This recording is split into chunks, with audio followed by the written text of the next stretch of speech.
What's good, YouTube? It's your boy Carvinster Reg, and welcome back to another video. And in today's video, we're going to be talking about if your valve body went out of your 2014 or 2015 Q50, should you get a valve body or should you go ahead and get a whole VR swap? Which one should you do? Because I actually have a lot of people who ask me that, usually more in the DMs, not in the comments, but usually more in the DMs, where they ask me like, hey bro, like my valve body went out, which one should I do? Should I just do the valve body or should I do the VR swap? So today I'm going to answer that question for you, for a lot of you guys who are interested in the VR swap, or if you're interested in doing a valve body. Let me go ahead and answer that. Now, if it was me, and today, if I had the older transmission in here, which is the VQ, ooh, this sounds so good. I love when this car just be humming, like, it's just nice. So the boys is out, boy. The boys is out today. I'm not doing nothing foolish. But if it was me and the old transmission, the VQ, and I had my valve body went out, honestly, I would do the VR swap over again 10 times before I get a valve body. Now, the reason why I say that is, well, I think it's like 2 or 3 reasons. But the first reason is that the valve body, if you go buy the valve body, you're gonna be paying about, how much did I pay? You know, it's been a long time since I bought that valve body. I bought that valve body at the end of 2023, but I believe I paid anywhere between $1,200 to like $1,700 for that valve body. But if you return a valve body, you do get, like, if you return your older valve body, you do get money back. I do remember that, but it was like $1,200 to like $1,700. It's been a while since I bought it, but that's how much it is. So anyways, yeah, the valve body is literally, oh my gosh, just right when I was saying something. Let me get out your way, buddy. You ain't taking me on one. Like I was saying, yeah, I spent like $1,200 to like $1,500 for the valve body. And how much I paid for the VR transmission itself, I paid about, I think I paid like $1,000 or something like that. So I paid $1,000 for the transmission, and I paid $1,200 to $1,700, somewhere in between there, for a valve body. Which one is saving me the most money already off the rip? The transmission, right? Of course. So you're going to be paying more money for the valve body, just for the valve body, when you still have your older transmission, right? And then on top of that, now let's say if you're like me, I don't do the work myself. I have to pay somebody for labor, right? They're gonna charge you labor. Opening up the transmission and taking the old one out, putting a new one in, right? I don't think it's not gonna be as much as you putting in a new transmission, but let's say at a dealership, you're gonna be paying like, yeah, you're gonna be paying over 2 bands, maybe even 3 at a dealership. But at a but if you go to a regular shop, you might pay anywhere between, like, depending on their labor rates and stuff like that, you might be paying anywhere between $500 to $1,000 for labor, right? So already you're at, let's say if you spent $1,500 for the valve body, you already at a little bit over 2 bands, right? All right, cool. For me, for instance, I paid $1,000 for the transmission that came with the VR valve body with a torque converter, and it had 400 miles on it at the time. And for labor, I paid like, I think $1,200. So I'm at $2,200.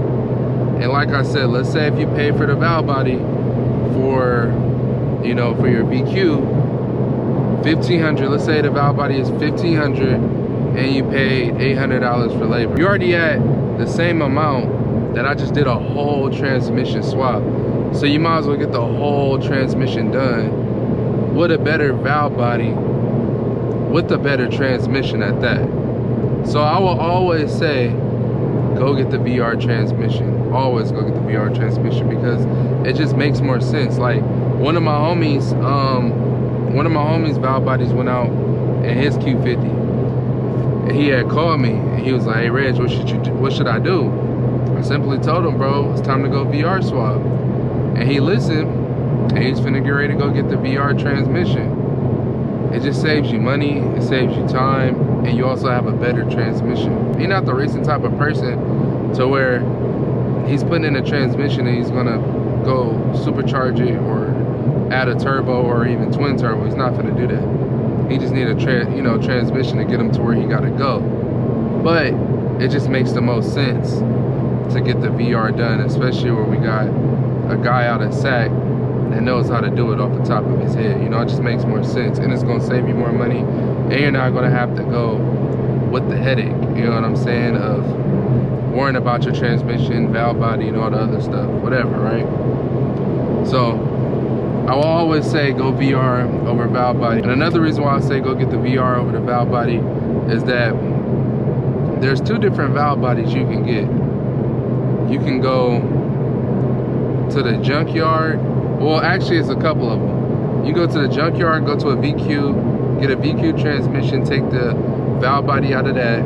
But 9 times out of 10, you don't know when that's gonna go, even though it's gonna save you a lot of money.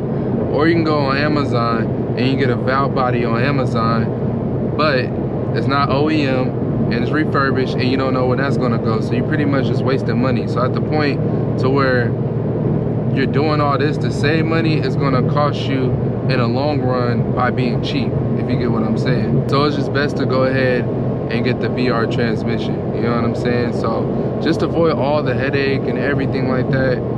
Go ahead and get the VR transmission. It's gonna save you lots of money. Yes, you know, that does sound like a lot of money, but you're gonna end up paying a lot of money to get the valve body if you do it the right way, by getting a OEM valve body and having somebody legit put it on for you, if you're not putting it on yourself.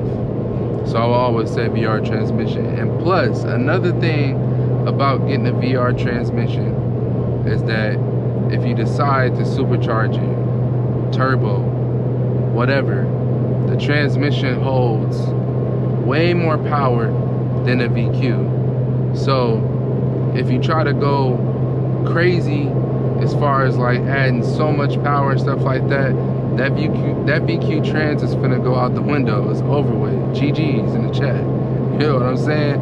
It's gone. So you might as well go ahead and get the VR transmission, you know, get the VR transmission and call it a day, especially if you plan on, you know, if you want more power. And to me, honestly, the transmission is a lot better than the VQ. It shifts a lot faster. It does have its a little bit of cons, but you'll definitely be more satisfied with it than the VQ trans. So I would definitely say go ahead and do the VR swap. For the people who's wondering, what should I do?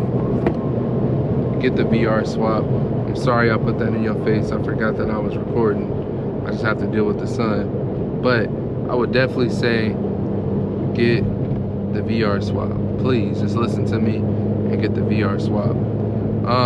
I made a lot of videos about the VR swap, so if you're unfamiliar with the VR, you need a little bit of knowledge about it, did a lot of videos on my channel to where it can help you and understand what is a VR transmission, why you should get one, how much it costs, how much I paid for everything, what you need to get with the VR. I did all that on my channel. All you guys got to do is go on the Q50 playlist. There's a lot of VR content worth of what I did with this car. And then, you know, just go through the videos, and I guarantee you I answer a majority of you guys' questions. But that's going to be the end of this video, man. Simple, straight to the point. Get the VR. You'll definitely be more satisfied, and you'll be happy with it. But I hope you guys enjoyed this video, and I'll catch you on the next one. Peace.